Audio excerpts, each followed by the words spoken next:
Hi over ఇది మా updated garden tour part 3. So అంతకుముందు ఇక్కడ పాలకూర, గోంగూర, చుక్కూర మొక్కలు ఉండేవి. సో అవన్నీ అయిపోయాయి. అవన్నీ తీసేసి ఇప్పుడు ఫ్రెష్గా గోంగూర వేసాము.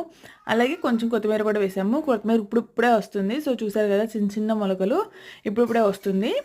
సో ఇది ఆకుకూరల సెక్షన్. అండ్ ఇప్పుడు నేను చూపిస్తున్నా కదా, ఇది తెల్ల గన్నేరు చెట్టు ఇది అంటారు, నాకు ఎగ్జాక్ట్ నేమ్ తెలీదు. ఇదైతే మా ఇల్లు కట్టినప్పటి నుంచి ఉంది, అంటే ఆల్మోస్ట్ 10 years నుంచి ఉంది. సో బాగా వచ్చేసినప్పుడు మేము కట్ చేసేస్తాము కింద వరకు. సో మళ్ళీ ఎగురు వచ్చింది, మళ్ళీ కట్ చేస్తాం, మళ్ళీ ఎగురు అలా వస్తూనే ఉంటుంది. చాలా అంటే మా ఇల్లు ఉన్నప్పటి నుంచి ఉంటుంది. చాలా ఓల్డ్ ట్రీ అది. అండ్ ఇక్కడ బకెట్స్లో కొన్ని వేసాము. లైక్ మిరప చెట్లు, టమాటో చెట్లు అలా ర్యాండమ్గా కొన్ని మొలిచాయి, కొన్ని మేము వేసినవి ఉన్నవి ఇక్కడ బకెట్స్లో. అండ్ ఇటు సైడ్ చిన్న సందులా ఉంటుంది, అక్కడ అన్ని చిన్న చిన్న కొత్తిమీర మొక్కలు అలా ఉన్నాయి. సారీ, కొత్తిమీర కాదు, కరివేపాకు మొక్కలు ఉన్నాయి. అండ్ సీతాఫలాలు, దీనికి ఆల్రెడీ ఒక 4-5 కాయలు అయితే కాసేసినాయి, నాటుకాయలు తినేసాము.